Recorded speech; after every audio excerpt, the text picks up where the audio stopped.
Bonjour et bienvenue dans ce premier podcast du lycée qui va parler du classique avec Monsieur Moreau.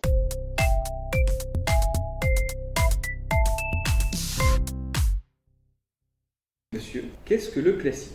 Je dirais qu'il y a trois manières de le comprendre. Au départ, c'est uniquement les œuvres produites par le mouvement du classicisme, donc des œuvres produites au XVIIe siècle et qui respectent l'idéal de l'honnête homme et la mesure. Si c'est pas XVIIe, donc Molière, Racine, Corneille, Madame de Lafayette, pas classique. Après, un peu plus large, ce seraient toutes les œuvres qui datent un peu et qui sont reconnues comme littéraires. Donc là, on pourrait aller jusqu'à Balzac, Victor Hugo, Stendhal, même Mauriac.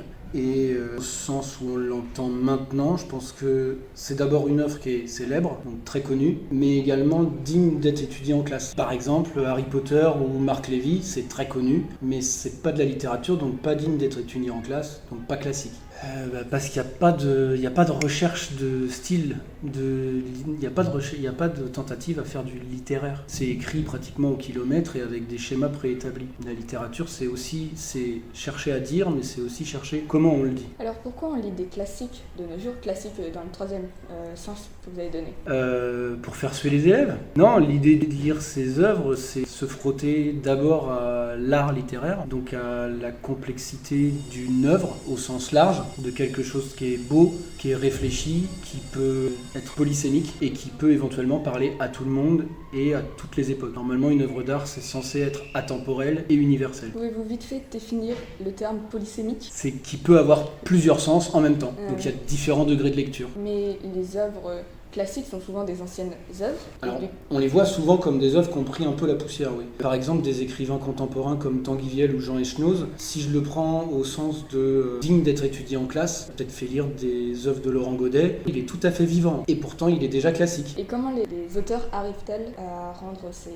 lectures plus attrayantes? Alors ça, je ne saurais pas te répondre, parce que globalement, ça dépend en fait de l'écrivain, mais aussi du lecteur. Il y a des œuvres qui vont parfaitement plaire à un lecteur et être parfaitement rébarbatives à d'autres. Et comment les profs de français arrivent à les rendre attrayantes, ces œuvres? Alors je sais pas, je peux pas parler au nom de tous les profs de français. Moi j'essaie de toute manière de ne choisir des œuvres, en tout cas les romans que je fais lire, que des choses qui moi me plaisent et m'ont plu quand j'avais votre âge. Parce que par exemple, moi j'aurais beaucoup de mal à vendre une œuvre comme Bel-Ami ou comme La Princesse de Clèves, parce que encore maintenant ça me tombe des mains. Et pourtant ça a une vraie valeur et c'est relativement facile à analyser. Pourtant Bel-Ami c'est souvent lu. Oui, c'est un roman ultra célèbre, c'est facile à faire lire à des élèves.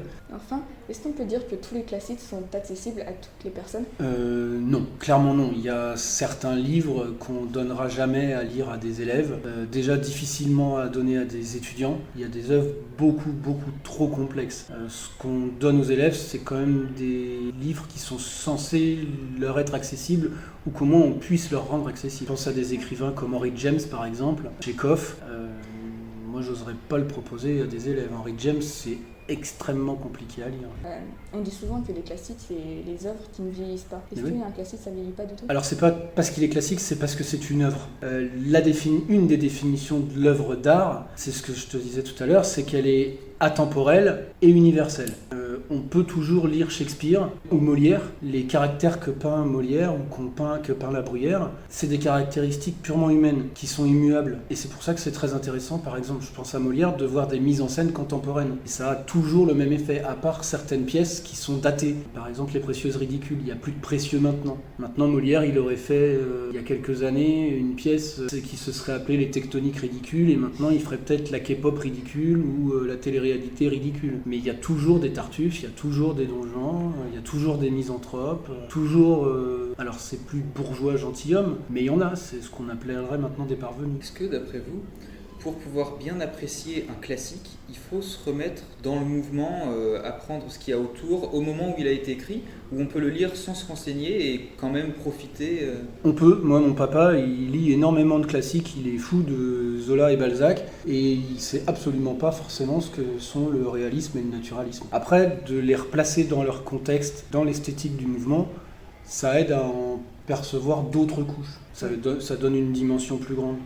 Alors, souvent, ces œuvres-là sont proposées à des enfants ou des ados pendant le cursus scolaire, mais en fonction de l'âge ou du niveau, on ne peut pas forcément approfondir au même niveau que les gens qui sont au lycée. Justement, c'est ça aussi qui fait une œuvre littéraire. Quand je parlais de polysémie, c'est que tu peux la relire toute ta vie et alors elle n'a pas bougé, mais toi si. Et du coup, mais c'est comme un tableau, tu peux regarder 200 fois le même tableau et toujours continuer à y trouver de nouveaux trucs. Donc pour revenir à ta question tout à l'heure, ça peut être un critère aussi pour exclure toute la bibliographie de Marc Lévy. Quand tu as lu un Marc Lévy, alors déjà, donc t'as pas besoin de relire les autres, mais surtout tu le reliras jamais. Et si tu le relis, tu trouveras rien de nouveau. Ce sera toujours une ligne claire, nette, précise et t'y ramèneras rien de plus. Est-ce que vous pensez que les critères du classique, ça fonctionne aussi en littérature, mais dans d'autres œuvres, par exemple artistiques, musicales? Ah bah oui, en fait, c'est même un concept qui s'appelle la littérarité, c'est-à-dire polysémie, atemporalité, universalité. Le cinéma, un film classique, c'est un film qu'on peut voir, revoir et toujours trouver différentes pistes d'interprétation. C'est tout à fait possible, par exemple, de regarder un film comme Taxi Driver et de lui trouver 2-3 axes d'analyse qui se recouperont. Bon, ce qui par exemple ne marchera pas du tout avec un film comme Bienvenue chez les Ch'tis. Alors, pas qu'il a pas ses qualités, hein, mais ce sera toujours le même film que vous allez voir. D'accord, merci beaucoup.